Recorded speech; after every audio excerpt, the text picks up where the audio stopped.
Money Talk with Melanie features lively discussions of a wide range of global, domestic, and kitchen table financial topics. Guest interviews include entrepreneurs, CEOs, and politicos who are experts in their fields. Be sure to listen up.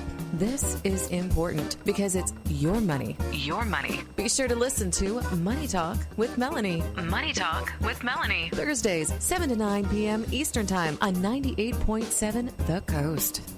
We are broadcasting live this evening in our studios in beautiful Wildwood, New Jersey. I'm your host, the business diva, Melanie Collette, and I cannot tell you how exciting I am. How excited, not exciting, well, I guess I am exciting, depends on who you ask, but I'm excited to be with you this evening.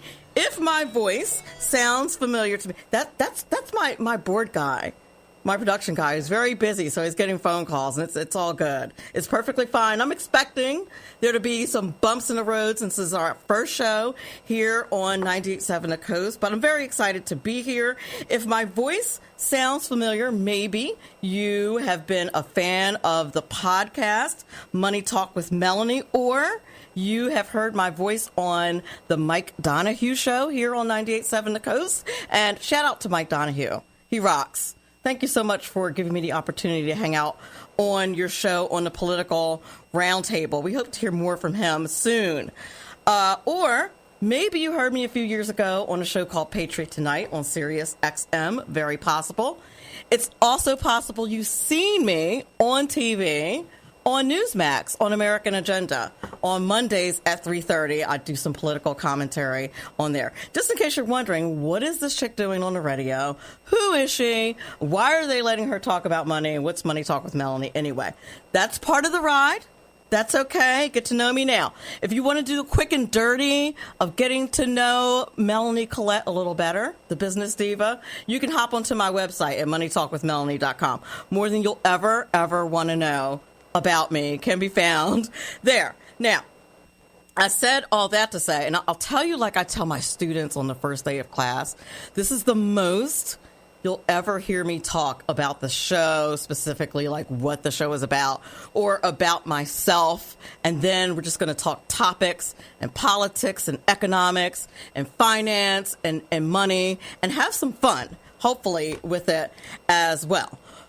The show Money Talk with Melanie, we cover a lot of topics, global and domestic topics, political, a lot of politics, because the politicians are spending your money and they spend a lot of it. So I talk a lot about that. I like to talk about the way the economy works and your role in it.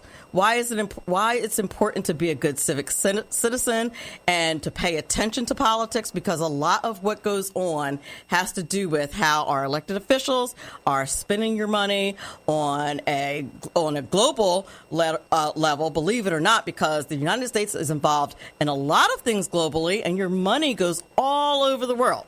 You need to know about that. You need to know why you're invested on a state level, on a municipal level. And by the by, your municipal involvement is probably the most important involvement that you'll have politically as far as your money is concerned. So just very important things that we'll be talking about, and hopefully we'll have a lot of fun doing it.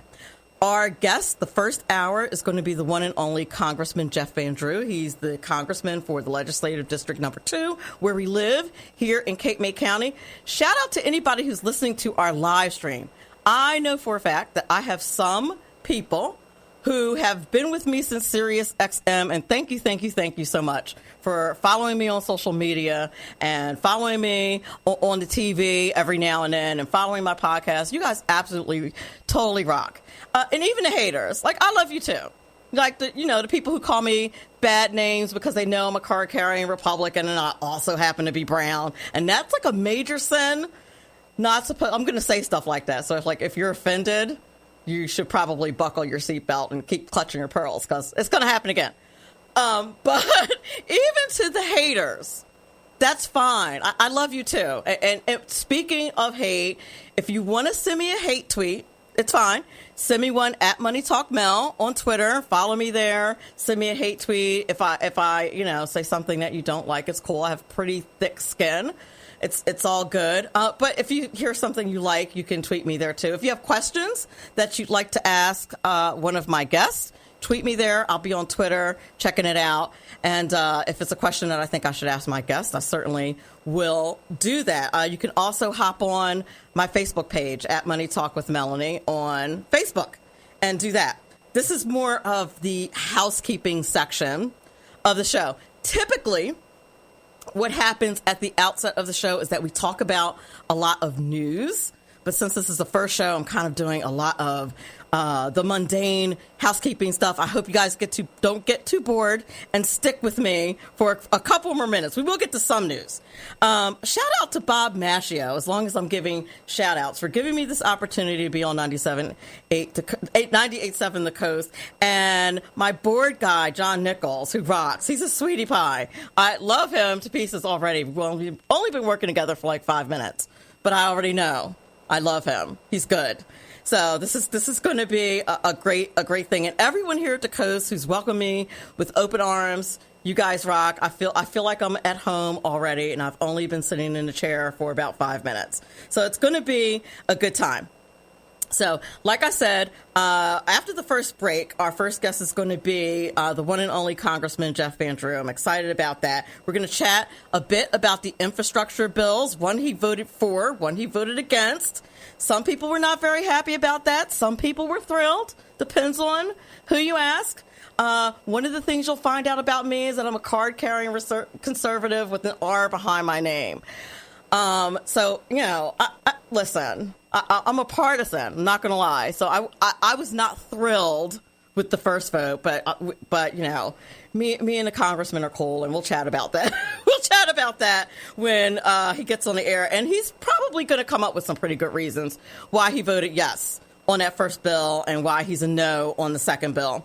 And we'll talk about that. Very important to talk about that because quiet as it's kept, Congress doesn't talk about this a lot. They talk about just spending money like it's not yours. But as my tagline says, it's important because it's your money. Every dime that they spend is yours, that comes out of your paycheck. So it's very important that you understand why people are voting the way they're voting, how your representatives do in the House and in the Senate, and how they are spending your money. It's all your money. So very important. So let's talk a little bit about some things that are in the news that I found interesting, and I hope you find it interesting too. Speaking of which, there is a call-in number. If you want to call and ask a question about some topic that I'm talking about, you might want to call about this.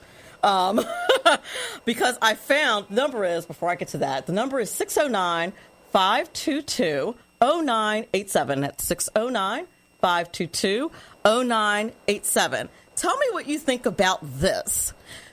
First, I'm going to pose a question. Do you owe anyone money? It'll just be between us. You can tweet me and tell me you owe money, or post it on Facebook that you owe money. Because here's the thing. If you're on social media, they just passed a new law that says they can DM you.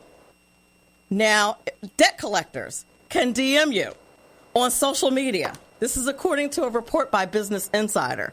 And I thought that was very interesting. There are new laws, new rules that came into effect just this past Tuesday that govern how the debt collectors can contact you. One of the ways is DMing you. So if you don't have, and if you don't know what a DM is, that's a direct message. I'm speaking in these social media codes, but some people don't know. So that's a DM, a direct message, a PM, a private message. The fact of the matter is that people can contact you. Your debt collectors can contact you that way using social medias. It says, according to the law, that all messages must be private, and the collector has to identify themselves right away, as they're not really want to do. But the fact that you have scammers far and wide, if you're on Instagram or Facebook or any type of social media, you know you have to be super careful about scammers DMing you and private messaging you, and now debt collectors can do that too. It's a wonderful, wonderful thing. The other thing that I saw when I was doing some reading earlier today was that it was talking about tipping. I ran across an article about tipping. Now, what I thought was funny, and I go over this, one little minor detail about me. I'm an educator, and I teach economics and financial literacy. These are the couple of things that I teach. I also teach computer applications when I'm bored and some coding and stuff like that. But I digress. So one of the things I teach my students about is tipping. And, by the way, as long as we're talking about tipping, I always ask these introductory questions about tipping. And I'm assuming that students get their tipping habits from their parents. That's where I learned it, because my mom used to be a waitress. She told me TIP stands for to ensure promptness, and she always told me and my sister to be very good very good tippers, and it's really important. But you learn a lot being an educator from students, and when they're like, no, we don't tip at all. Why would I give somebody extra money? And you have to tell them, like, because they make like $2 an hour, waitresses. Like, you have to tip. But that wasn't, I digress, and I'll do that a lot. But one of the things that I found interesting about the tipping thing is, there's always an article that comes out every year about guidelines for tipping, who you should tip, and what you should tip. Like your housekeeper, if you're fortunate enough to have a housekeeper, you, of course, want to tip your housekeeper. And according to a survey done by CNBC, 47% of people do tip their housekeeper, which is not nearly high enough. Like, somebody's coming in and cleaning your house every week. Tip the people. It's the holidays. What are you doing? Make sure you're tipping. Your child care provider, tip those people. Your landscaper. Now, this was the one that I found really funny. Teachers. Now, as an educator, I'm like, did a teacher write this? As an educator myself, I was like, what? We're supposed to be getting tips, so I'm doing some quick math. I have about 100 students, and it says, she should tip about $25 is the median tip for a teacher. Now, I'm not saying this because I have skin in the game, but I'm just saying, if you have me as a teacher, parents. No, I'm joking. Just so everyone knows, I'm completely kidding. I'm not kidding about that being part of the survey. That's literally in the survey that Americans are tipping the teachers. I really think if you have a kid in elementary school, like, they're not just teaching, they're tying shoes and wiping noses and drying tears. You should tip them like $500. Like, elementary school teachers, God bless your hearts. I'm just saying, you guys, you're the best.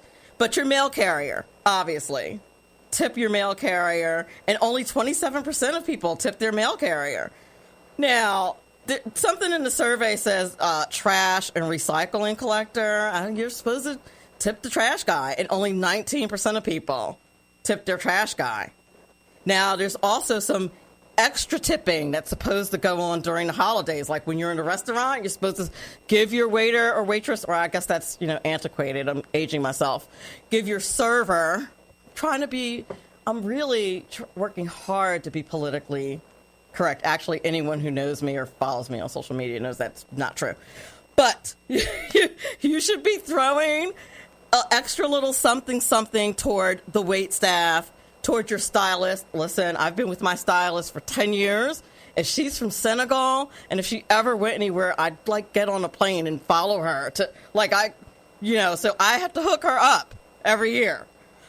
Your food delivery person, if you have a regular person that delivers your food, got to tip them out. The bartender, listen, I think my bartender probably has a second home based on, I'm not saying that I drink a lot, but I mentioned that I'm an educator. That's all. I'm not saying that they're related in any way, shape, or form, that working with kids, sometimes, I probably have said too much. But tip your bartender is all I'm saying. Make sure that you tip your bartender and your coffee shop barista. Hook them up. And yes, that's serious. Like, I will seriously be late to work getting coffee. Like, that's not even, you can't play around with coffee. Like, if all the coffee baristas decided they were going to strike tomorrow, where would we be? I don't know about you, but I'd have a serious problem. So make sure you tip out your barista. This stuff is all very important. If you don't believe me, consult Professor Google. check it out. Professor Google's going to tell you all about why it's so important to tip these people out. And I tell people all the time, and listen, you're going to hear a lot of like my opinion during the show, just like little tips. Like speaking of Professor Google, whose mantra is don't be evil. And then in my personal opinion, they are like really super evil as a company. And, you know, because they do just evil things, like they pay both sides of the aisle in order to keep their power and control over the population at large. Just like little minor kind of really evil stuff like that. And it's Republicans and Democrats. They pay both people. And so nothing will ever be done about that, I fear. And if you don't know what I'm talking about, always follow the money, right? And that's why this is it's so important to marry the two, the legislation and the money, the companies and the money, the Congress, the elected officials and the money. Always important to follow all of those things. Because when you hear on the news that these tech companies have a huge impact on elections and on the way people think, a lot of people are busy and they're not really paying attention to what's going on with those things and to the messaging and to the absolute control that people have and who owns what. Like I said, follow the money. Like Facebook owns Instagram and YouTube, if I'm not mistaken. And they censor information all across those platforms. Are you okay with that? How are they able to do that legally? Why? Because they donate to both sides of the aisle. Follow the money.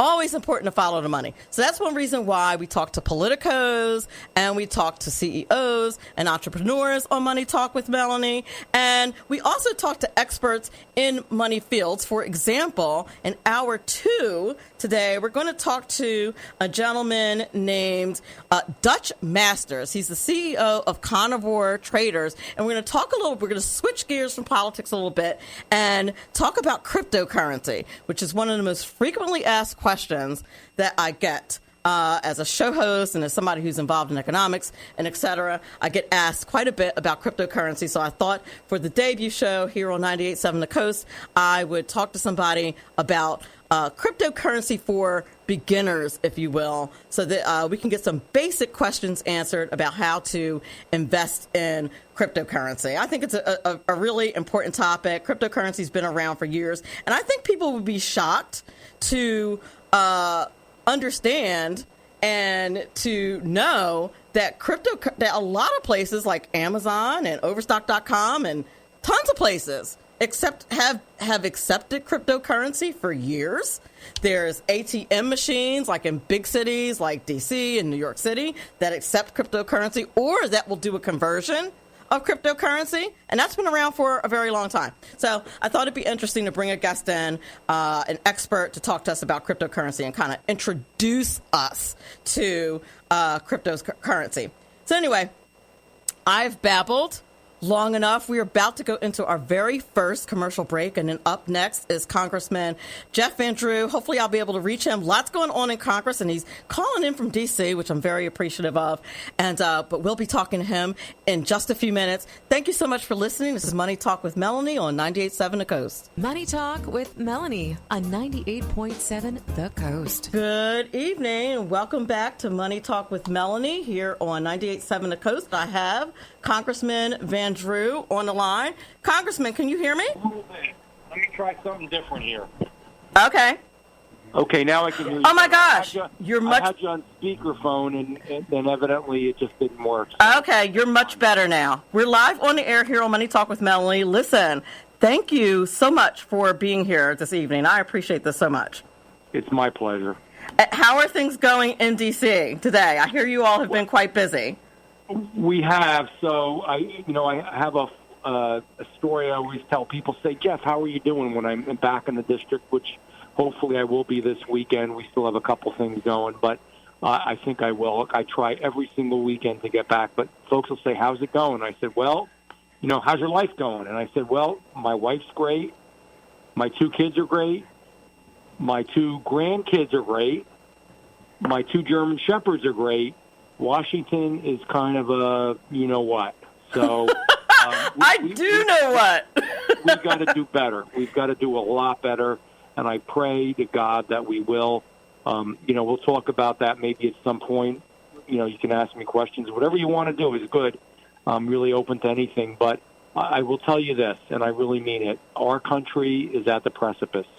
We are so close to losing the America that we know, the America that we love. This just great shining city on the hill. And in all honesty, and I don't mean to be partisan, I really don't, but the Democrats have been just doing a horrible job. They have literally taken away, in many ways, in the Congress, what the true meaning and the true value of this great country is. And we're going to have to fight back, and we are. And we're going to have to make sure that next year we get a Republican majority, and we will. And then we have to make sure that we do a good job and don't let people down.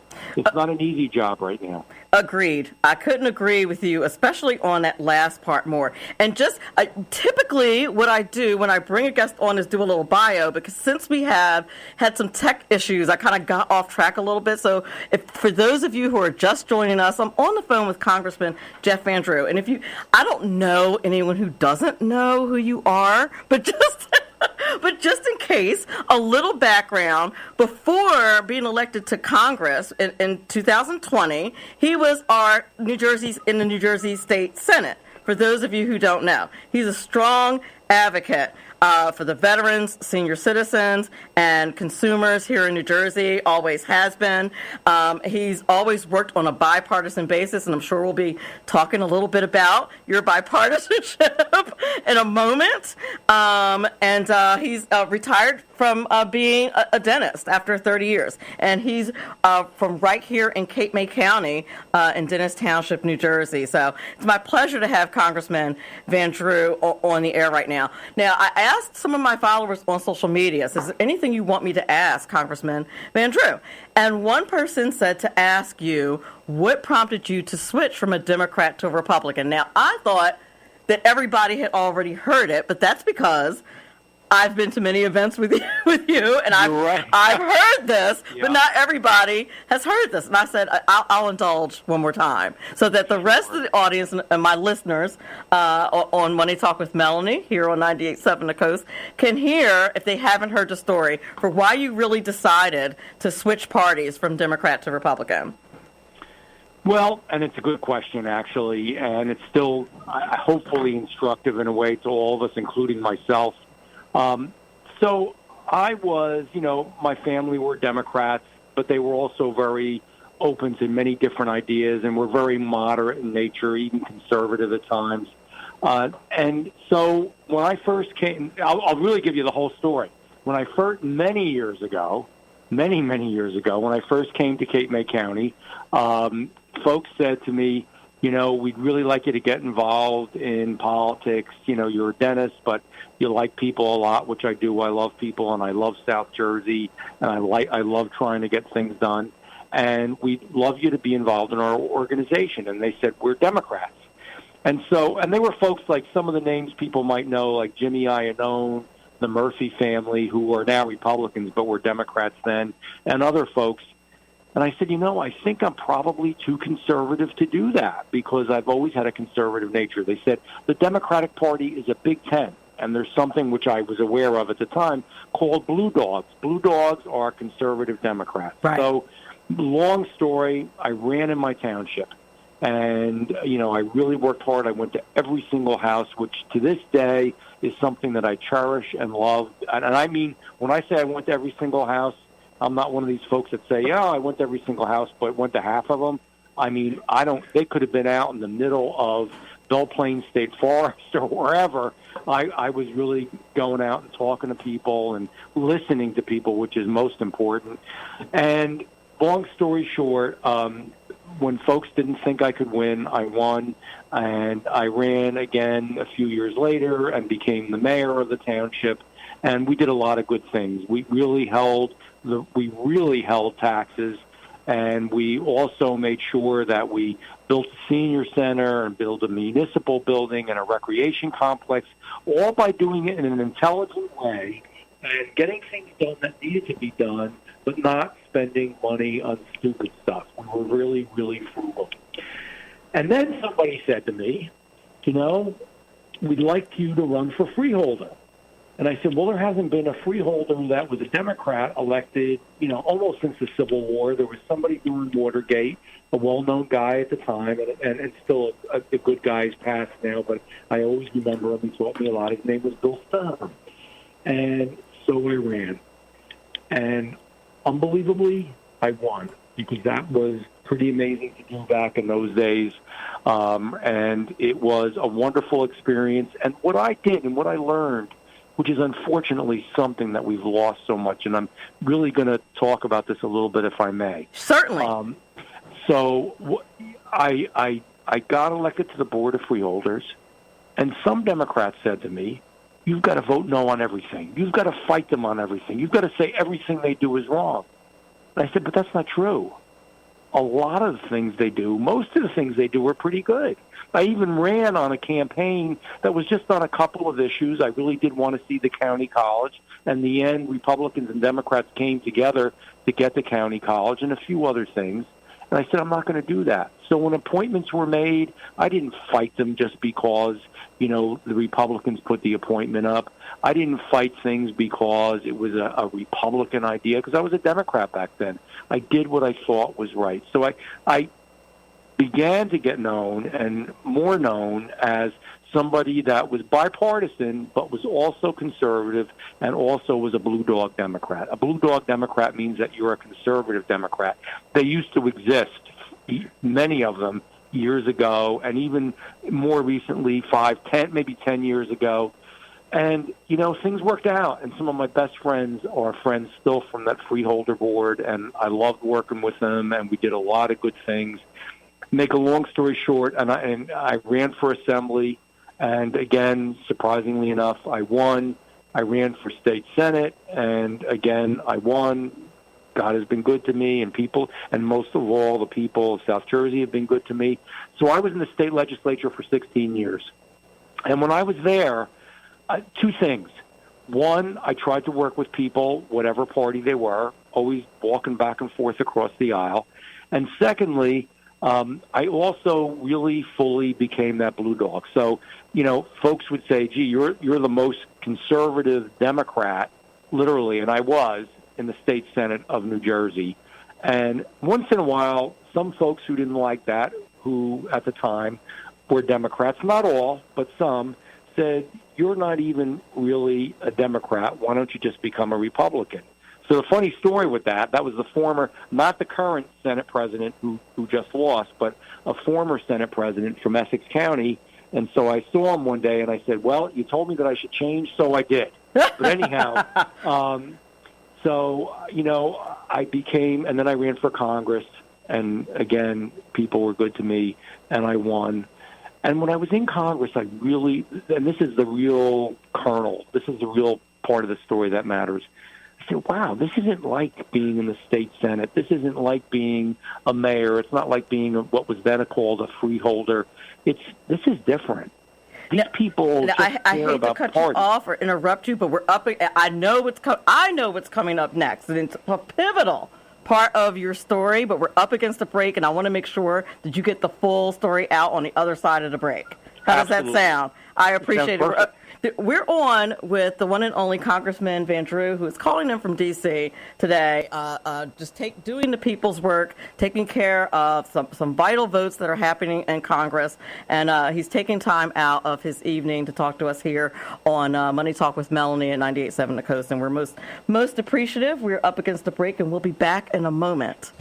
Money Talk with Melanie features entrepreneurs, CEOs, and politicos who are experts in their fields. Money Talk with Melanie. Money Talk with Melanie on 98.7 The Coast. Welcome back to Money Talk with Melanie. I'm your business diva, Melanie Collette, and we are on with Congressman Jeff Van Drew. And he was in the middle of telling us the story of why he switched from Democrat to Republican. I apologize for interrupting you, but you know how this works. I'm sure do. You've got to pay the bills.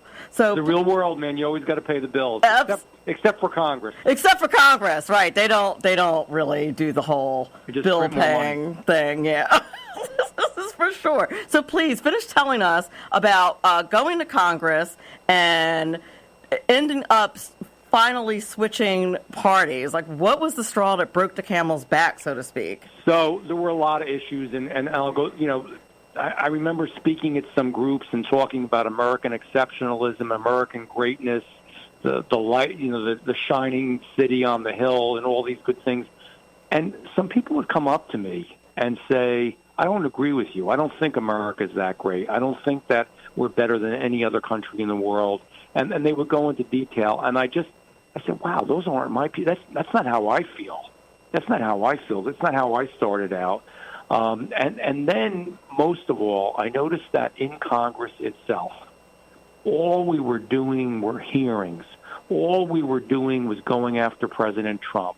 All we were doing was trying to, Democrats were doing, was trying to be negative, to be mean-spirited, to destroy the spirit of the country, and to destroy the president. And when you destroy the president in the way that they did, that's just not fair and it's not right. And so it came to a point where they said, which nobody ever thought was going to happen, but God help them, they wanted to do it. They're more and more off the rails. They said, we want to impeach him. And I was in a meeting, and I said, I'm not doing it. I've really read the Constitution. I've really looked into what, warrants an impeachment or not. This absolutely does not. Maybe you don't like some mean tweets. Okay, that's up to you. You may not like the president. I do. I like Donald Trump. He's my friend. I still talk to him about once a week. And I support him, and he supports me. And that's life.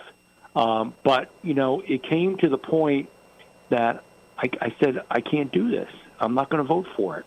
So leaders both at home in the district and in D.C. sat down with me and said, they pressured me and told me what I have to do and what was going to happen. They were going to district me and make sure I didn't have money and this and that and everything else.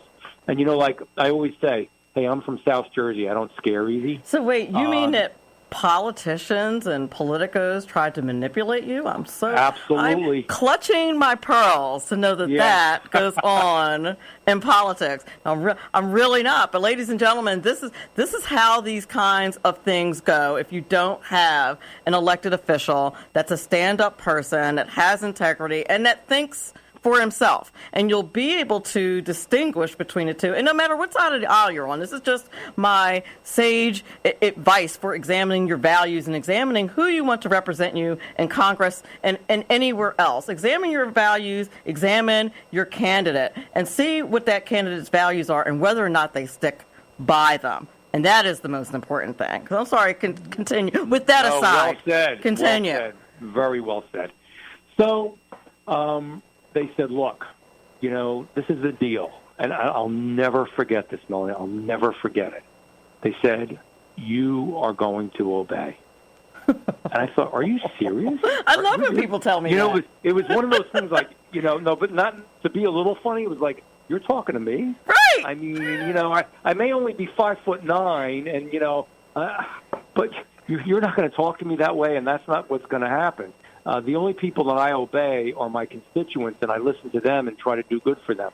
So I was on TV quite a bit, as I still am, because I try to get my message out.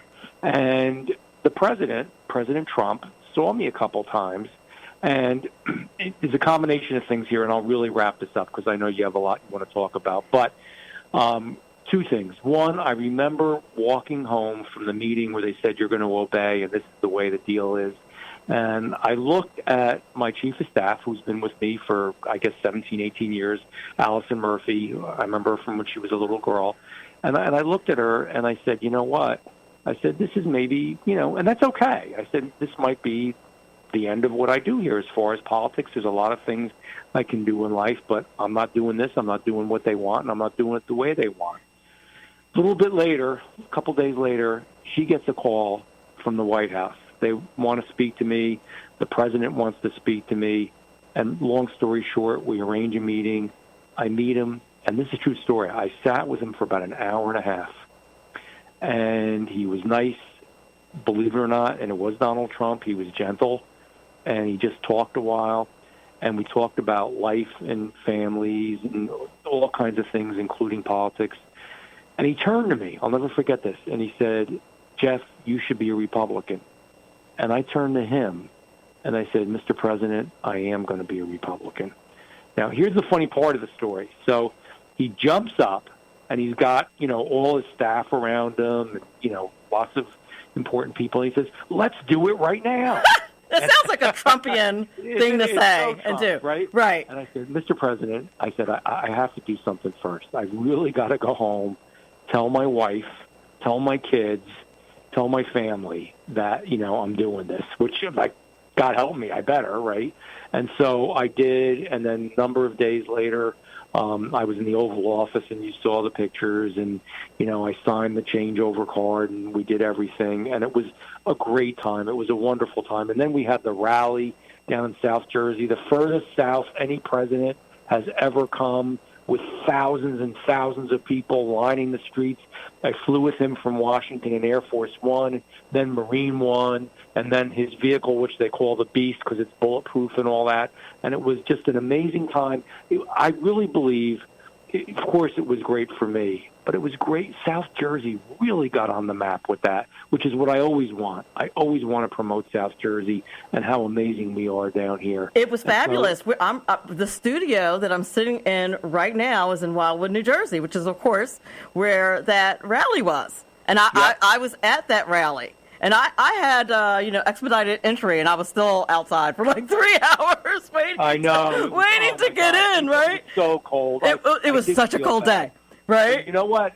Here's a really cool story. He's had bigger rallies because we can only fit so many people in the convention center in Wildwood. It was filled to the max. But there has, to this day, never been any rally where more tickets have been requested than that one in Wildwood. Imagine that. Right. That was big fun. And you're right. It put South Jersey on the map. And it was anybody who's politically addicted, like has that disease called politics. When something like what you did happens in politics, you have that bleep moment. Like, did that just happen? Oh my goodness, did that just happen? This is going to be fabulous. And it was. Now, we need to talk some serious business about these two infrastructure bills, right? So yes. The first one we had was the Infrastructure Investment and Jobs Act.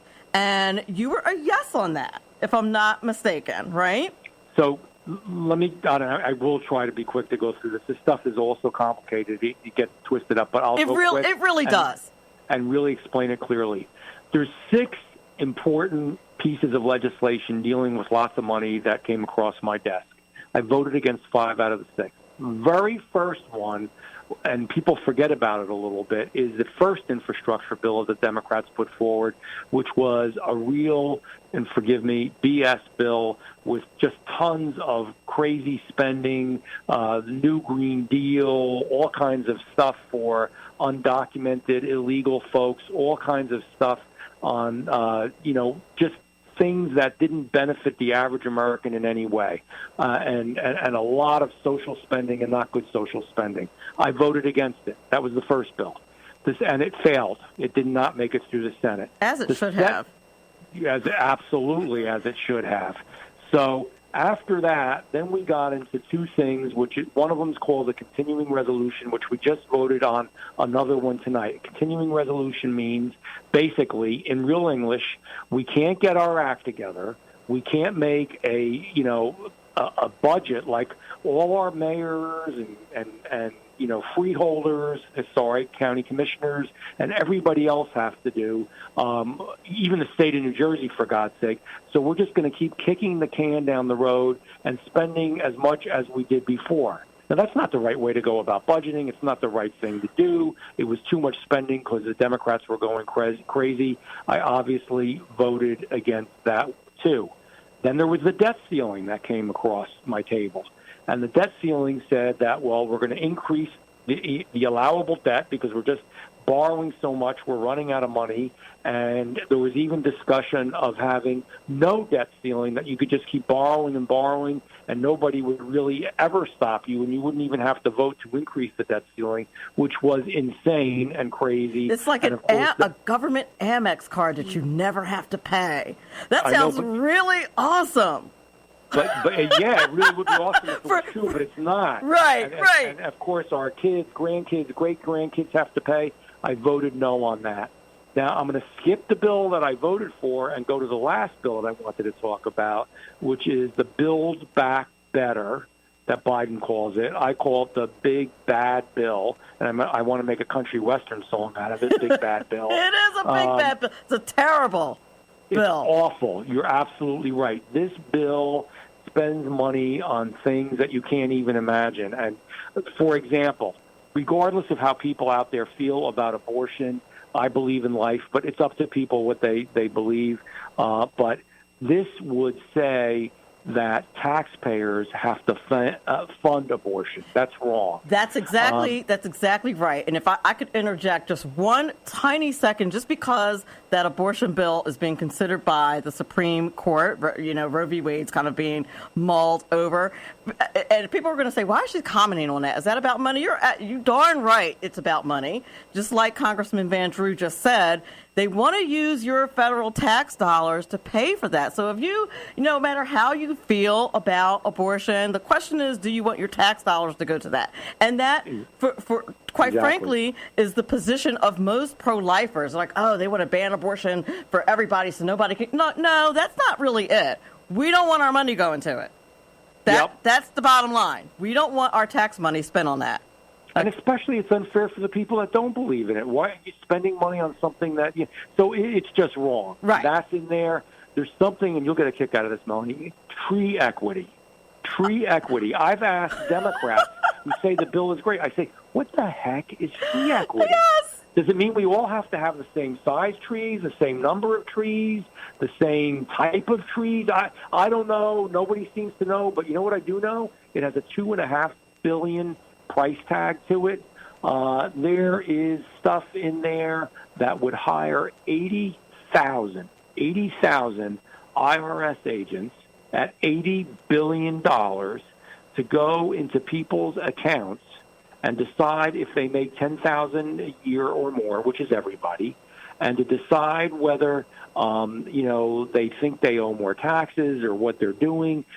My God, why would you allow that? That's an invasion of privacy. It's an invasion of freedom, and it's just the wrong thing to do. It has the new Green Deal in it. It has so many things that are so bad at so many levels. I always say I can't even think of them all. The other thing it has in there, paying undocumented illegal immigrants legal fees, paying them to be here, letting them get tax write-offs that only Americans who pay taxes get these write-offs, all in the bill and much more. Oh, what about a terrible, awful bill? What about taking the cap off of the salt tax? That is. Oh, by the way, so even if you think, okay, so for people that don't know, that's state and local taxes. And New Jersey is a high property tax state. We don't get hit as badly down here. There is a cap at $10,000, which for most people in our part of the state is okay. But, I understand some people were concerned. They wanted to increase it because it used to be unlimited, So you can take a look at it. But you know what they changed it to?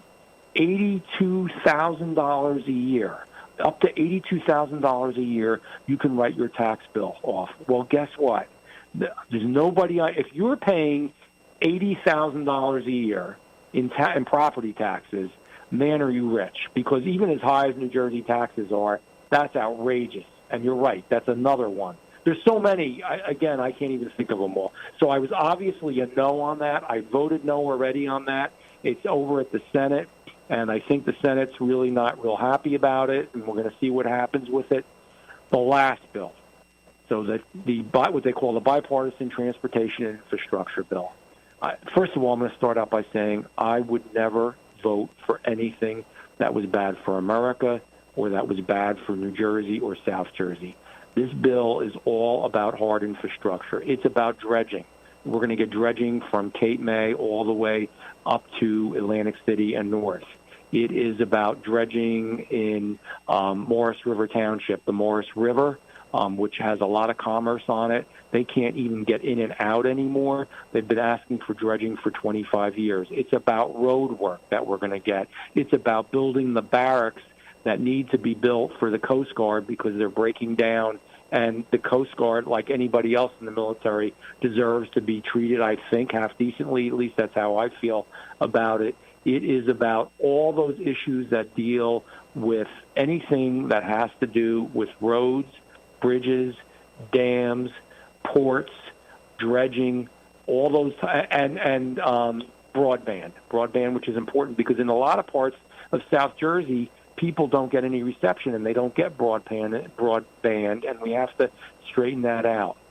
So when that bill came out of the Senate, it was made in the Senate. It's been untouched. The House didn't touch it, but when it came out of the Senate, I went to our leadership in the Republican Party, said, look, I think this is a really good thing. And they said, yeah, it could be, and it's whatever you think, and, nobody's going to whip on it. And for people out there that don't know what whipping means, whipping is when the party tries to push you into voting one way or the other. I said, I'm going to make it clear, and I did on radio shows, TV shows, and things that we wrote on things on our website. And by the way, anybody that wants to know what's going on just about every day in Congress and in the country should get on Van Drew for Congress, and it is, a good site that really will show you what's going on and in a really objective way. And it's on Facebook. So Van Drew for Congress on Facebook. I asked everybody to get on there because we really try to make sure the news is fair on there. But anyhow, so I told everybody, and, the whip was okay, the leader was okay, everybody was okay. So I went out and told a lot of people I'm voting for this bill. I talked to truckers. I talked to people that are mayors and council people and freeholders. Again, I'm sorry, county commissioners everywhere. I can let you know I'm so offended every time you say freeholder. I know. I can't. Black people have so many problems, and at the top of the list was the fact that we are calling commissioners freeholders. It's just number one of the end. Okay. And one thing, ladies and gentlemen, that you'll find out about me is that I am very sarcastic. So, no, you're good. You tell it how it is. By the way, I thought, and I get the idea of changing the name, but I also thought it was such a lesson when I went to schools and I was a freeholder and would talk to kids. I'd say, you know what the name's from? And I would explain it. And I say, is that true anymore? Can women become freeholders? Yes. And can black people and people of color become free? Absolutely. So I thought in some ways it taught a lesson, the name, of where we were, where we are, and where we have to get to be. And it does. And we're on with Congressman Van Drew. Thank you so much. We have to go to a hard break right now. I thank you so much for being on the show this evening. You killed it. And we're going to bring you back on the other side of the break just to wrap up. Do you mind staying for 5 more minutes? Sure. Oh, you're the best. Thanks so much. You're listening to Money Talk with Melanie on 98.7 The Coast. Money Talk with Melanie features lively discussions of a wide range of global, domestic, and kitchen table financial topics. Guest interviews include entrepreneurs, CEOs, and politicos who are experts in their fields. Be sure to listen up. This is important because it's your money. Your money. Be sure to listen to Money Talk with Melanie. Money Talk with Melanie. Thursdays, 7 to 9 p.m. Eastern Time on 98.7 The Coast. Welcome back, ladies and gentlemen. This is Money Talk with Melanie. As the promo said, it's some pretty jazzy music, right? They asked me what kind of promo I wanted, and I was like, give me something jazzy. I wanted something that said, she's a brown girl, but she's also a Republican. Like, kind of funky, but not like too funky for Cape May County. Know what I'm saying? I'm just, So anyway, we have Congressman Jeff Van Drew here, and I wanted to wrap up with him so he can maybe, I don't know, get a nap or do some more voting or whatever it is that you Congress people do after you get off the air with dynamic radio shows like Money Talk with Melanie. You got it. Actually, I have a caucus meeting, but this is what I wanted to say to wrap it up. The money in the bill, on that transportation bill that I'm talking about, transportation infrastructure, is from leftover money that came from way back when actually COVID first broke out, and also comes from unemployment incentives, again, from when COVID first broke out.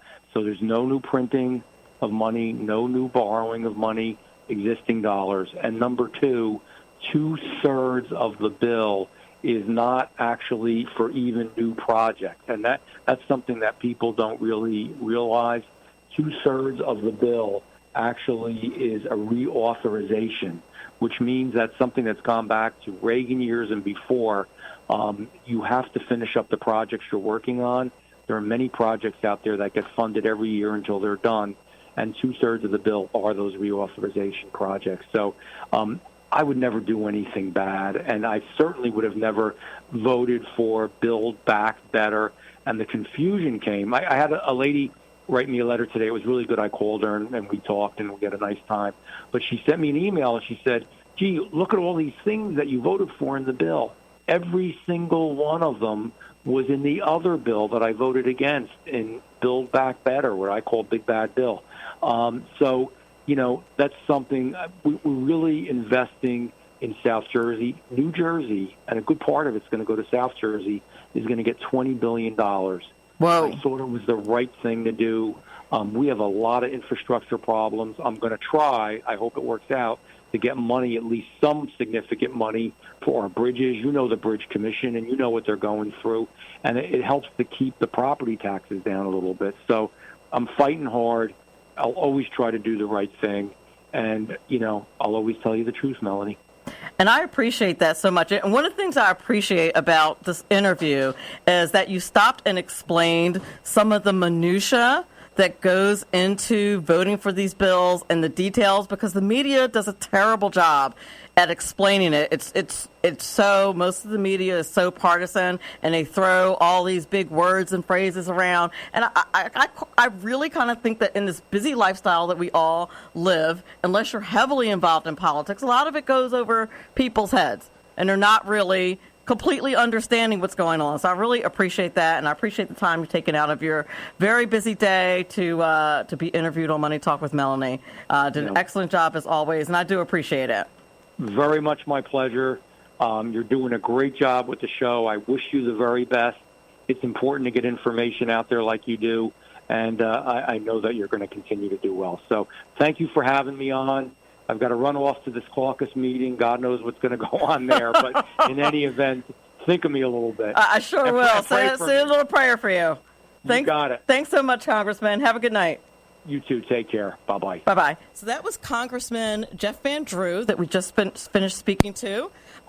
He is the congressman for the 2nd Legislative District. So if you live here in South Jersey, it's very likely that he is your congressman. I thought it was important to have him on, especially with the important votes that we have going on in Congress. And as the year winds down, we're going to have more and more of these votes. You're going to hear a lot about shutting down the government. You're going to hear a lot about continuing resolutions. You're going to hear a lot of these financial terms that are being thrown around. And one of my jobs, one of my missions, if you will, on Money Talk with Melanie is to explain some of those things so that you can become hopefully a more informed consumer of your politicians, if that makes sense, so that you can understand what is exactly it is that they're doing when they're spending.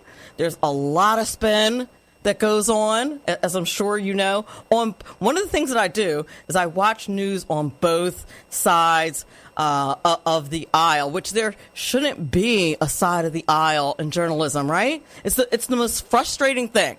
one of the things that I wanted to talk to you guys about before I brought my next guest on to talk about cryptocurrency was the inflation situation. And as I was doing some background research for the show, I looked at different articles from different areas of mainstream media. I looked at some Fox News articles. I looked at some CNN articles. And you would think that they were not talking about the same thing. One of the things that I teach in the classroom in financial literacy and in economics is about the concept of inflation. So I approach these kinds of things in an academic way sometimes. And so I know exactly what inflation is. There are some articles, the mainstream media, the liberal media, which 90% of it is liberal, actually has an article, I think it's CNN, actually said, you know what, and inflation is good. That's like saying, paying higher prices for everything is really good. Whoever says that? Who really thinks that paying higher prices is good? There's also an argument out there that, well, actually, when you think about it, it's really not inflation because we're all making more money. Who? We're all making more money? Who are all these people who are making more money? But see, there was an article on CNN Business that said inflation actually good for everyday people and bad for rich people because obviously we want to demonize rich people as much as possible because rich people are bad. Let me tell you something about rich people and wealthy people. Before I went into public education, I used to work in a private school. And many of the students there, their parents were very wealthy people or rich people. Very expensive, kind of exclusive school. Do you know how many hours rich people tend to work? How many years they invest into becoming rich or wealthy? Do you understand how many jobs rich and wealthy people provide for the rest of us, unless you work for the public sector? You need rich people in order to have jobs. You need wealthy people in order to have jobs. And if you think that rich people and wealthy people's lives are just fun, and I make that distinction between rich and wealthy, you can tell a rich person because they're usually wearing like a lot of really expensive stuff and have a super sporty car and are very flashy and have, 50 billion houses. Just they're ridiculous. They're rich. Wealthy people could look like they're homeless. Like you're just not sure. That is a wealthy person. There's a distinction. Like they're probably wearing an outfit from Walmart, driving a Hyundai. Like they're wealthy. They are not concerned about appearances because they have that much money. Just a little tip so you can tell the difference between a rich person and a wealthy person. But I'll tell you what, unless you were born with a silver spoon in your mouth, and of course you do have that from time to time, but many of these people work very hard, work many hours a week, don't see their families, don't see their kids very much. I know I used to talk to some of the kids about their relationships with their parents. And I know one kid, his dad was a surgeon, and he was on call. And he told me the story one time about how he hates what his dad does. You know why? Because they'd be sitting down at dinner, and he'd be telling his dad about his day, and he'd get called out to do some kind of emergency surgery. Very wealthy guy. But there's a sacrifice that comes with that. So the reason why they make the money they make is because they're willing to work the hours that they work. They're willing to make the sacrifices that they make. They're not home by 5 o'clock every day to sit down and eat dinner with their family. They're just not. Because in order to do what they do, in order to make the money that they make, they have to make big sacrifices. And listen, I hope to be one of those people who can diss my kids. I'm kidding. They're not dissing their kids. I'm joking about that. I want to be able to leave my kids at the dinner table one day because I'm that rich and important. No, I'm really joking about that. But it's serious business. And I just said all that to say that you onlookers, the grass is always greener on the other side, and you're looking at people with all this money, and you think that their lives are super peachy until you actually talk to some of these people. And some of them are the most sad, mean, negative people that you want to meet. Just unhappy people with all this money, but they're important to the economy is my bottom line. So let's stop hating on the rich and appreciate the fact that they're providing jobs for us, that they're providing means of investments. The very first person that gave me a bonus in my working life was a wealthy entrepreneur that I was an executive assistant for. Handed me a $5,000 check when I'm 23 years old. Fortunately, he had the insight to know that I had no idea what to do with $5,000. I'm sure I had some big plans. And he said, here's the card to my investment guy. Look up Vanguard Star Fund on the internet. That's what you're going to do with this money. And he was absolutely right. And he introduced me to investing. And I got a couple $1,000 bonus every year. And I knew exactly what to do with that money. Why? Because a wealthy, and dare I say it, white man took pity upon a young black girl who didn't know what to do with a $5,000 check. And I did not know what to do with a $5,000 check. So thank goodness for him. So if you're looking for me to hate on wealthy people, you're barking up the wrong tree, because it's not going to be me. They've always, whenever I ran into a wealthy person, they've always been the type of person to help you out or give you a leg up or give you some advice or connections or things like that, because they always have people. That's the other thing about wealthy people. They always have people. Listen, don't hate on rich people. Get to know them, because they have people. I'm just saying, they have people, and they'll introduce you. They'll take pity on you being poor, and they'll introduce you to their people and hook you up. I'm just saying, you shouldn't take a different view on the wealthy. But inflation is never a good thing.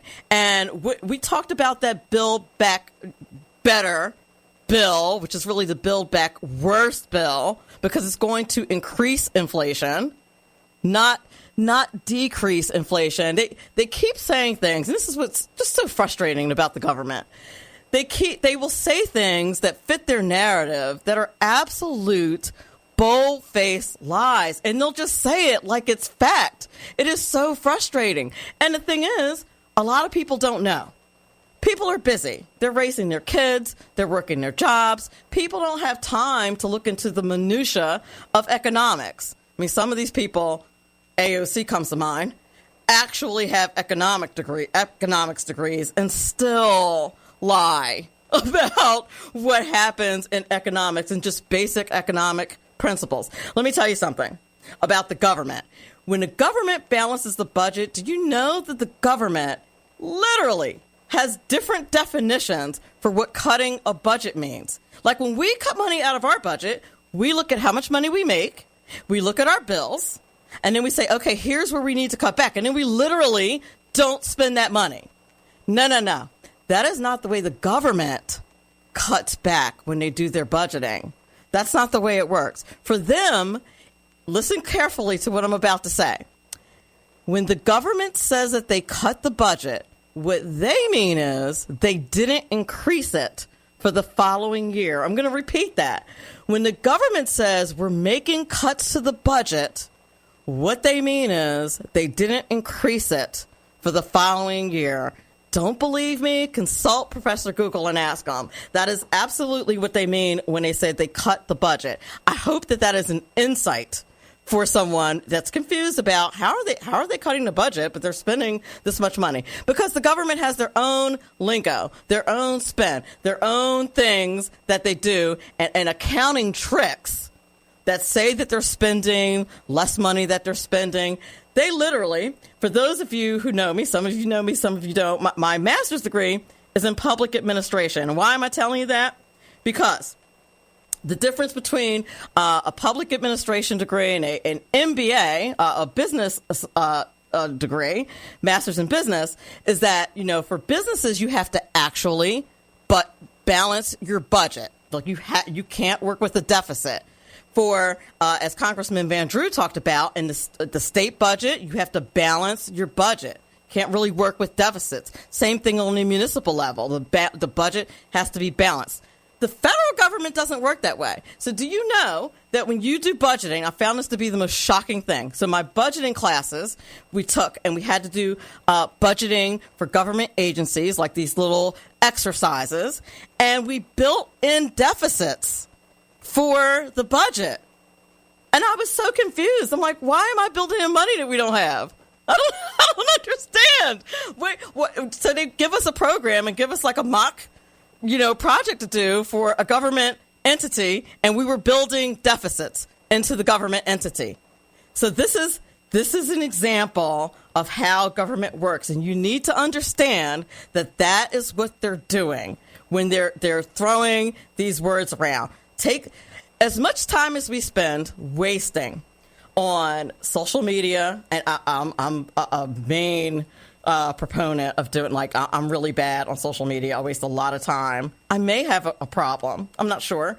But I spend a lot of time on social media. But take time to look these things up. As my tagline says, it's important because it's your money, and it is.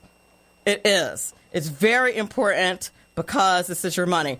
One of the other things that the feds have been saying here recently is that inflation is no longer transitory. Because in the beginning, we were told that inflation was transitory, meaning temporary, it's because of the pandemic, etc. And it's going to be temporary. Its prices are only going to go up for a short period of time. What's obnoxious about that? Let's just be real, is that, so in other words, it's okay for you to be paying almost double what you were paying before for gas. That's perfectly fine. It's okay for you to be paying 14% more for your Thanksgiving dinner. And after all, over the 4th of July, you saved a whole 16 cents. All of that is perfectly fine because it's transitory, it's temporary. Well, the Fed Chairman Jerome Powell the other day was in front of Congress, I believe. And he said, you know what? I think we're going to do away with the word transitory because inflation's not looking real transitory right now. And anybody with a basic understanding of economics could have told you that. Matter of fact, I think that the right side of the aisle was saying it for a really long time before the Fed chairman came out with that. Little side note about the Fed. You hear about the Fed all the time. Do you know that the Fed is privately owned? Fed sounds like a government agency, doesn't it? It's not. It's privately owned. Look it up if you don't believe me. Just saying. Look it up if you don't believe me. I hope you're learning a lot this evening on Money Talk with Melanie about economics and politics and how they intersect for the government to absolutely stay in your pockets. It's absolutely what they do. Consumer confidence is at a 9-month low thanks to Biden inflation. By the way, John, my board guy, I don't know how often I'm supposed to bring him up, but he is doing such a great job. And he just looked up what I said about the Fed. And I'm just laughing at the expression on his face. He's like, oh, my God, it's privately owned. Yeah, because I don't think a lot of people know that the Fed is privately owned. That if you think about that and what the Fed does, that sounds like a huge problem. just saying, that's a humongous problem that the Fed is privately owned and they have this much control over our money. Why is that? That is a problem. That needs to be addressed. Like Congress needs to absolutely get on that. One more thing. Speaking of Congress, one of my followers on, I believe it's Facebook, who's been with me since Sirius XM, and I forgot to ask Congressman Van Drew this, and maybe I'll ask him another time, but he brought up an important point. He said, why is there no law, and this would have to be a federal law, I think, why is there no law against politicians lying to constituents while in office? Like, imagine a world where politicians couldn't lie while they were in office. There literally is no law. Look it up. There's no law against it. Don't believe me? Look it up. I think that's going to be like my second tagline. It's important because it's your money, and also, don't believe me? Look it up. But there's nothing in the Constitution that says that politicians can't lie. They can just lie their faces off. And we have absolutely no recourse, which is kind of like as fantastic as the Constitution is, and it is. There's no recourse for politicians lying to us about things like saying that inflation's actually a good thing. Don't worry about it. It means there's high demand. That's not true. So you're listening to Money Talk with Melanie. I'm your business diva, Melanie Collette. We're on 98.7 The Coast this evening, and coming up next is the CEO of, let me scroll down to it. Oh, here we go. The CEO of Carnivore Traders. His name is Dutch Masters, and he'll be on in a few minutes. Thank you for listening. Money Talk with Melanie. Money Talk with Melanie. Thursdays, 7 to 9 p.m. Eastern Time on 98.7 The Coast. Welcome back, ladies and gentlemen. This is Money Talk with Melanie. If you've been hanging with me since the 7 o'clock hour, listen, thank you so very much. I hope you were not bored, silly, and that you were entertained and learned some stuff. I'm hoping. I hope to drop those little bombs every now and then of something you didn't know. I hope you learn something from the show. At least I'm really hoping that that's what happened. So speaking of learning things, I thought that we would switch gears a little bit. One of the things that I got asked a lot during the podcast, and I get asked all the time on my page, is about cryptocurrency. And I happen to be a techie girl and a money girl, all mixed up into one. So you would think that cryptocurrency would be right up my alley, which it kind of is. It kind of is, but it can be sticky and confusing. So what I thought I would do is bring in an expert to talk to us about the basics of cryptocurrency. We could get a little quick and dirty intro. If you've been curious about what cryptocurrency is, what it does, how you use it, that kind of thing, I thought I'd do a little intro. And my plan is to bring different guests and experts that do different things in the crypto industry to describe certain aspects of the crypto industry and cryptocurrency. So that said, I have on the line Mr. Dutch Masters. He is the CEO of Carnivore Traders, and he's going to talk to us for the rest of the show about cryptocurrency. Good evening, Mr. Masters. How are you? I'm very good. How are you, Melanie? I'm well. Okay, first of all, can I just say this? You're a mystery man of mystery, just like cryptocurrencies. Do you know why I'm saying that? Why? Because I tend to do a lot of research on my guests, and you have no digital footprint.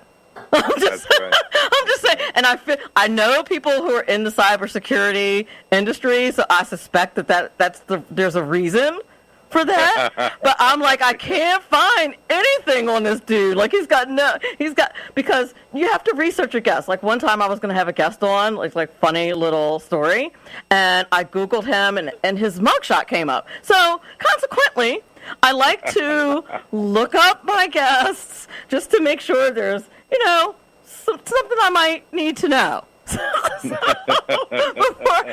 I have them on a show, they have, something that they were arrested for or something like that. So yeah, so ever since that's happened, I'm super careful. But you have no digital footprint. So Dutch Masters, CEO of Carnivore Traders, also man of mystery. Yeah, well, I'm sure that there might be a mugshot or two out there somewhere, but I think it goes way back to, some hijinks that were pulled in high school or college, okay? Yeah, but that record is sealed. Yeah, well, that's what I have lots of lawyers to do. I hear you. So that said, please tell the Money Talk with Melanie listeners a little bit about your background, if you would. Yeah, so my job on Wall Street for 30 years was really to find the smartest kids around the country and hire them for whatever firm I worked with, and I worked with a lot of the big firms, and that we all know, and train them, teach them everything I knew, turn them into super traders. And so that was really my job. We also later on, after I'd done that with quite a few of these guys, I picked some of the smartest of the group, and we went out and started our own hedge fund.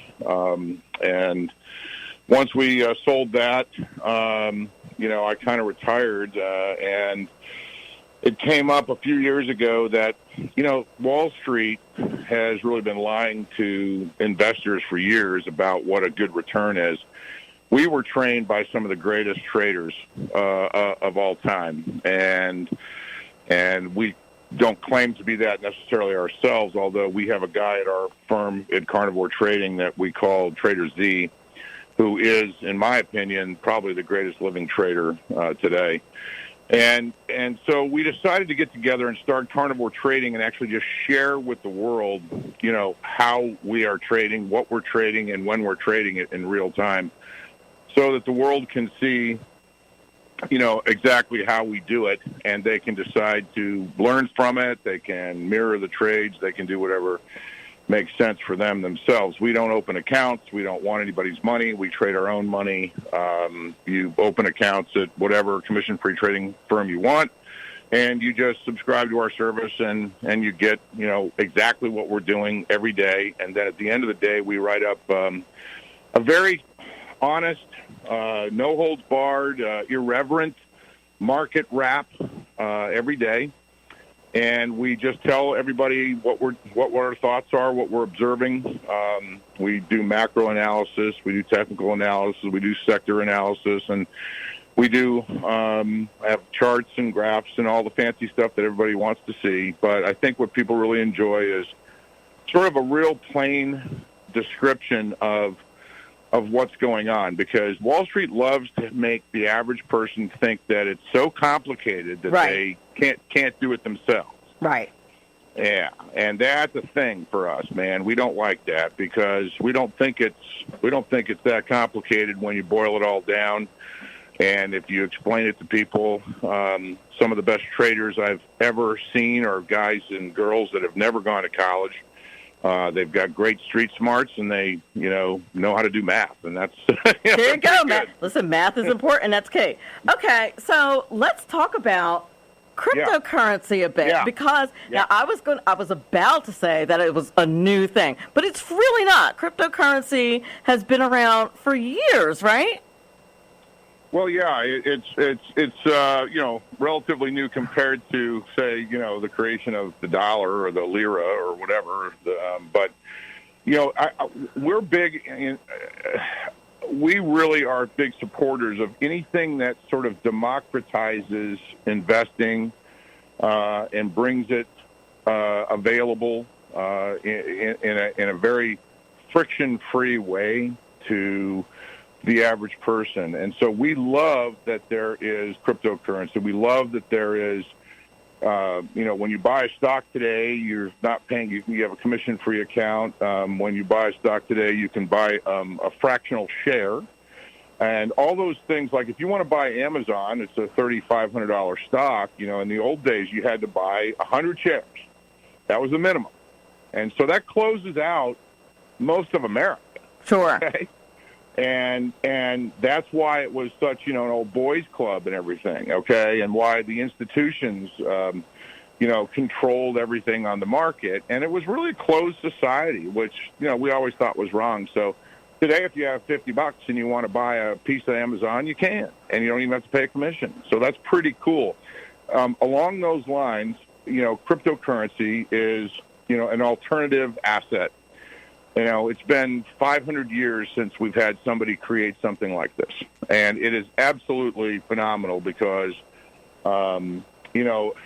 people used to think of, we should talk about inflation, because Bitcoin or a cryptocurrency of another type as a hedge against inflation, as it turns out, is doing a better job than gold. Really? Oh, yeah.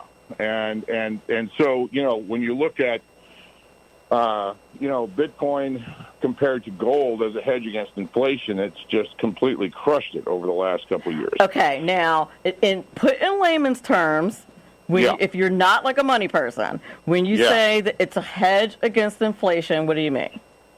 Yeah, so inflation is when, your gallon of milk costs $2 last year, and it cost $5 this year, okay? But you're still getting paid the same at your job. So it's kind of like, I have an F-1 F-150 truck that I paid $30,000 for in 2018. And, for me to get that same truck today new would cost me $60,000 or something right now. Right. That's inflation. And so unless you have your investments going up the same as those costs that I just described are going up, then you're falling behind. And that's why inflation is something that is insidious and something that's not good. So, what do rich people do? This is a fun conversation, okay? What do rich people do to hedge against inflation and make sure that their money doesn't sort of go down in value? Right. Okay. They buy Picassos, they buy Ferraris, they buy a $5 million house in Newport Beach, and they don't even move into it, okay? They don't care. They just park their money where if there's going to be inflation and that $5 million house is going to go to $6 million, that Picasso is going to go from $2 million to $4 million, and that's how they keep up with inflation and how they protect themselves from what you hear about in the news, a devaluing of the dollar or a debasement of our currency. And that's how they keep up so that they can afford to buy the F-150 that just doubled in price, okay? Exactly. So that's what rich people do. So the real question is, what can an average person do to do the same thing on a smaller scale and keep up? And the answer is cryptocurrency and buying stocks. And when you buy stock, what are you buying? You're buying, let's say you buy Apple Computer. Apple Computer protects your purchasing power because Apple Computer can turn around tomorrow and instead of charging $650 for a phone, they can charge $1,000 for a phone. So you own a piece of that business that has the ability to increase its prices, which means that can keep up with whatever's happening in inflation. So owning a piece of a business or owning a cryptocurrency that's going up in value is a way that the average person can get into that exact same game at a lower price. Exactly. That's very good. That was a very succinct, I think, and clear way of explaining it, and a perfect place for us to take a break. You're listening to Money Talk with Melanie. I am on with Dutch Masters, who's the CEO of Carnivore Traders, and he's giving us a bit of a tutorial on cryptocurrency, which I really appreciate, and we will be back on the other side of this break. Money Talk with Melanie features entrepreneurs, CEOs, and politicos who are experts in their fields. Money Talk with Melanie. Money Talk with Melanie on 98.7 The Coast.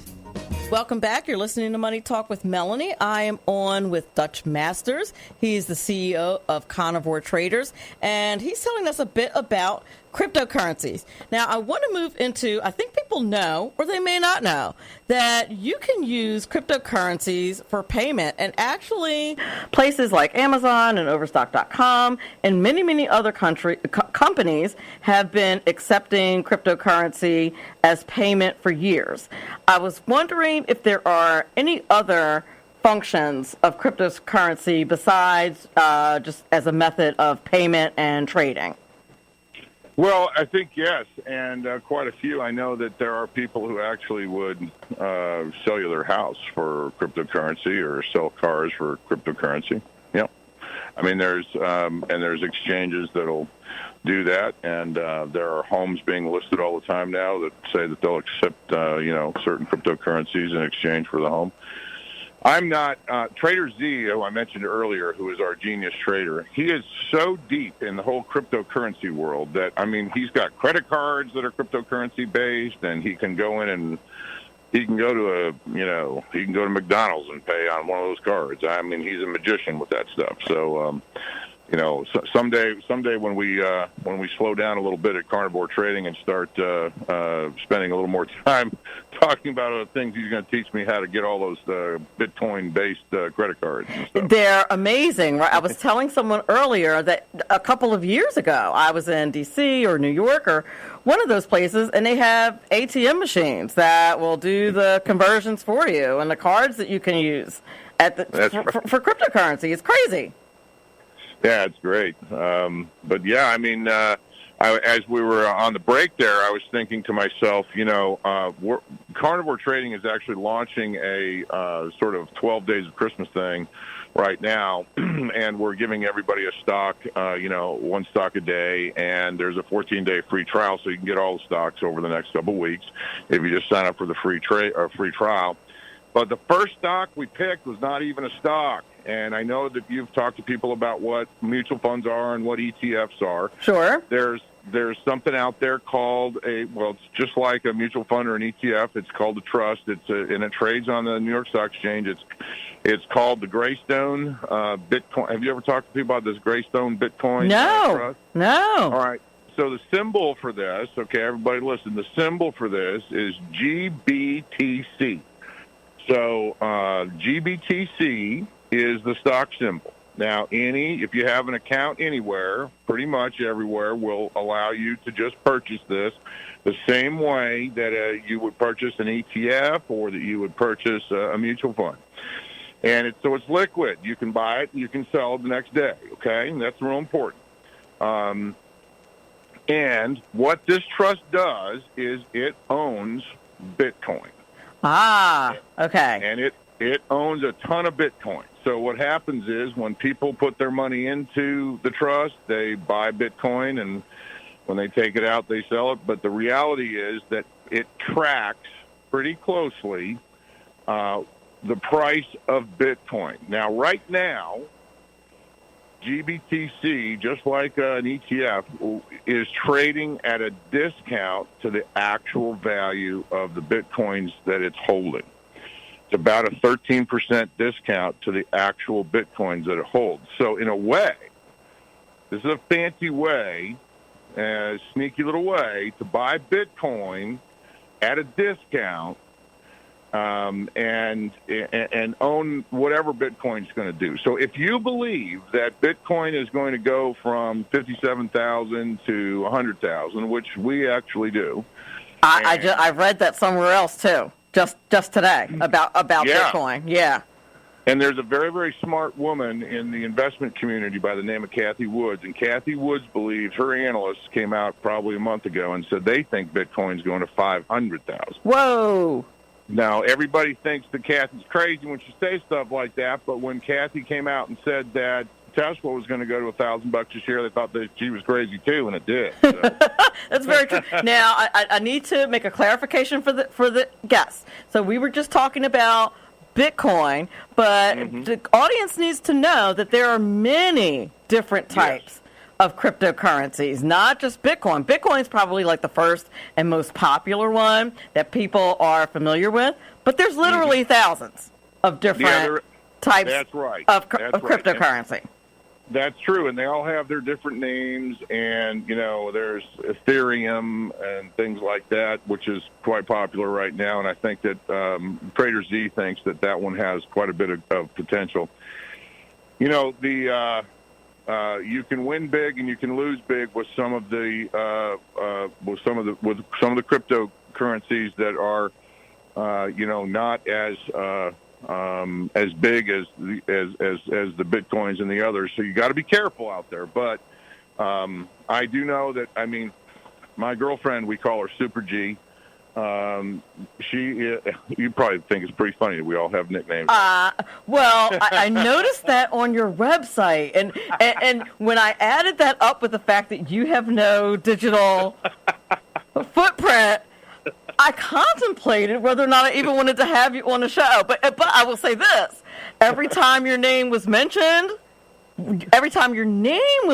somewhere, even though there's like no pictures of you anywhere or anything, it was always having to do with some kind of like really huge trading success. So I was like, I'm going to have this dude on the show, even though I can't find him anywhere. Like, I'm emailing your publicist like, who is this guy? Because I can't find him anywhere. Like, what is going on? But anyway, we call our PR guy Handsome Matt, and handsome Matt actually had to check me out himself and met me in Palm Springs, make sure I was real. So,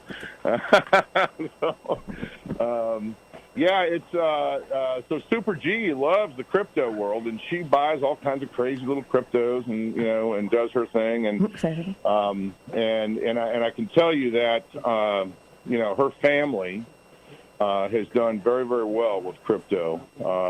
She has some young people in her family that were very, very smart, and they years and years and years ago when Bitcoin was at $400, they bought a whole lot of it.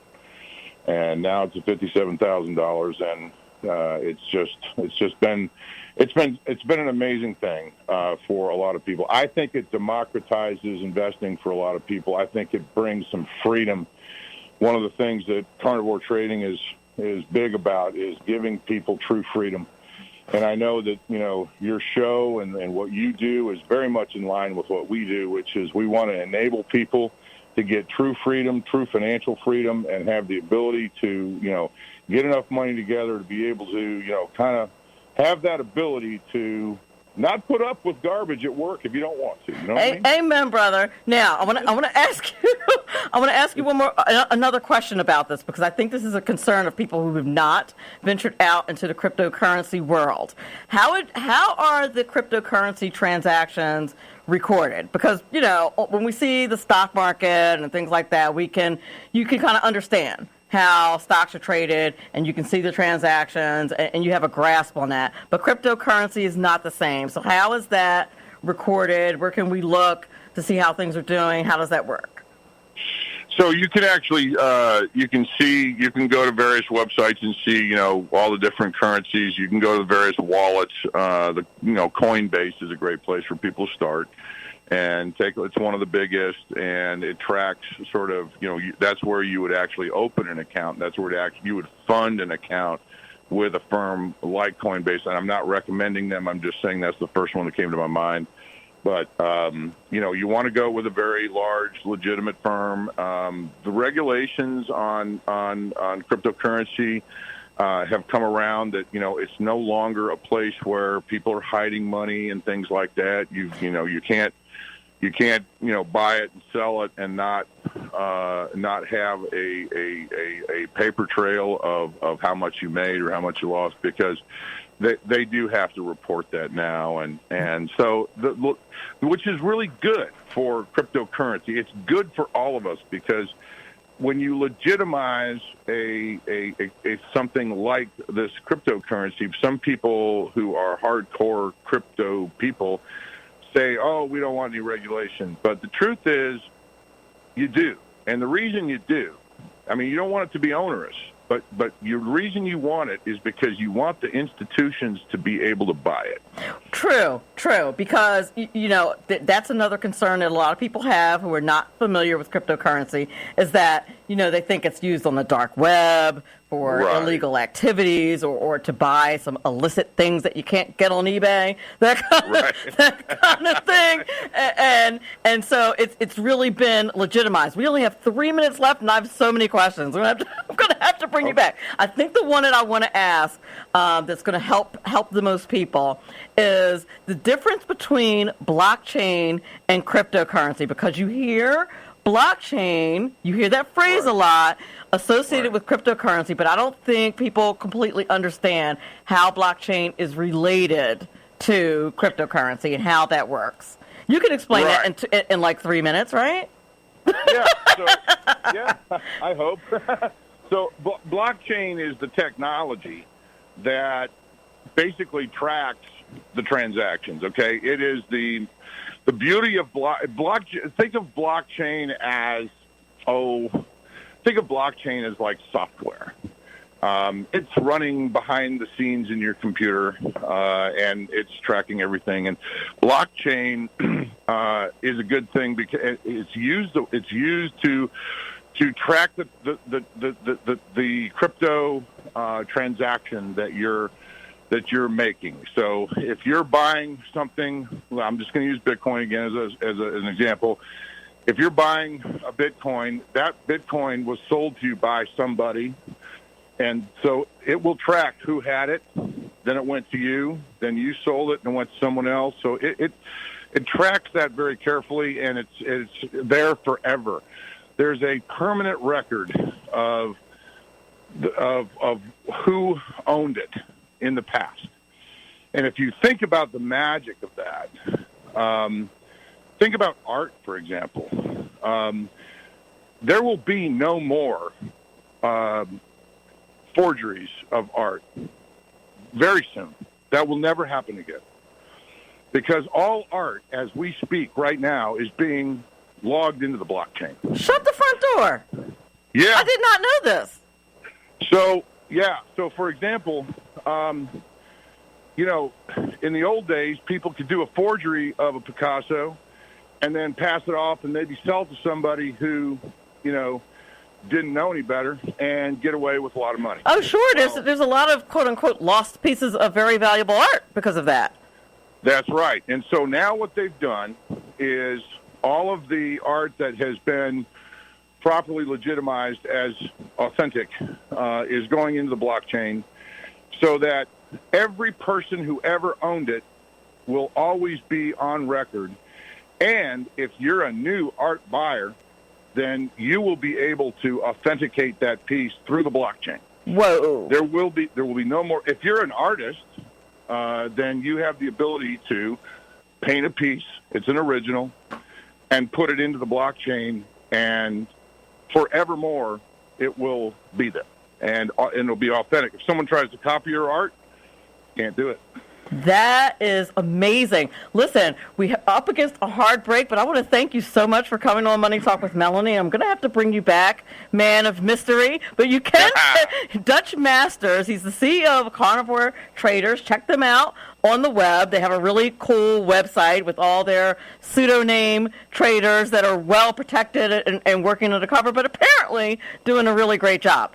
So I thank you for being on the show and answering some of my basic questions about cryptocurrency. I really appreciate it. Thanks, Melanie. Thanks for being on the show, and thanks for all you do. We really love it. Oh, I appreciate it so much. Have a good night. Good night. Money Talk with Melanie features lively discussions of a wide range of global, domestic, and kitchen table financial topics. Money Talk with Melanie on 98.7 The Coast. Welcome back, Money Talk with Melanie listeners. I want to thank you all so much for being here with me this evening. If you listened to the entire show, I know at least one person, my sister, listened to the whole show. I want to give her a shout out for listening to the whole show. I know my friend Eileen down here in Cape May County listened. So I know like 2 people who listened to the show. I hope it was way more than that. And I hope you guys had a lot of fun, especially with Congressman Van Drew. And then what's terrible? When you are involved in politics and forget people's names. I literally talked to that man for 30 minutes, and I can't remember this poor man. Dutch Masters, who did such a great job telling us about cryptocurrency and what cryptocurrency is. And I hope you guys were able to grasp that it's a little bit complicated. You just have to kind of open your minds up a little bit and pace yourself slowly. I always say I didn't get a chance to ask him about the volatility of cryptocurrency. In my opinion, it's still a pretty volatile investment. Like I wouldn't take your retirement money and invest it in cryptocurrency. But, your play money, if you have play money, if you're, in this economy, kind of hard to find play money. But, thanks to inflation, like we talked about inflation quite a bit, and you have to do your own research. That if you take nothing else away from this conversation that we had on Money Talk with Melanie this evening, you're going to hear me say that a lot. There are many people who wonder. I mentioned at the outset of the show, and I'm going to mention it in the outgoing of this. That's not what it's called. It's called outro. That's it. The outro.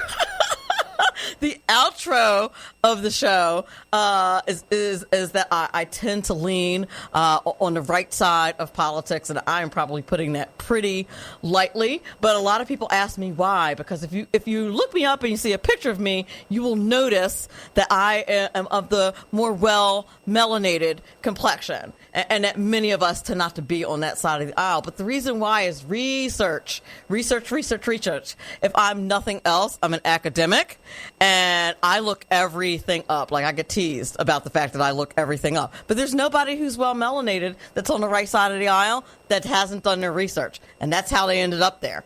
So you should definitely do the same thing with your money. And when you're following your money, you can't, listen, you are looking very narrow-mindedly at your money if you're only looking at your account and your investments and you're having your annual meeting with your finance person, you're not participating in the political side. If you are completely ignoring the political side, you're ignoring a big thing that affects your finances. Who you vote for affects your finances. We talked about that Build Back Better bill and all the stuff that's included in it. Have you ever looked at a bill, by the way, a federal bill? Like, literally looked at it. You do know that they're an actual bill. Remember, I'm going to date myself now, but there used to be a cartoon about a bill and how bills are made on the cartoons, and it's only a bill, and it's like this one sheet of paper. That is not, yes, Schoolhouse Rocks, yes. They call me Bill, and the bill's just this one sheet of paper. Ladies and gents, that is not the way that works. These bills are huge, and there's tons of things in it. It looks like War and Peace. That's how big these bills are. So you have to really, and guess what? Everything in those bills is our money being spent. That's your money that's being spent. And that's why I always talk about that intersection between the economy, right? Then your own personal economics and politics. They are all related. Anything that goes on in this world, follow the money. Whenever you're asking why, follow the money. This is seriously important. And if you're saying, oh, I don't vote, oh, I don't get involved, and you're complaining about the fact that you're paying, almost double for gas these days, and you paid 14% more for your Thanksgiving turkey, but you did save that 16 cents on the 4th of July, so I guess you're okay.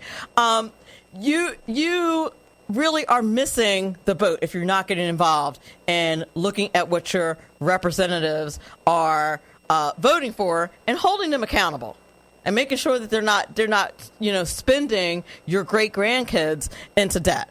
This is very important. And as my tagline says, Money Talk with Melanie, this is important because it's your money. I hope you have a fantastic night, and thank you for listening.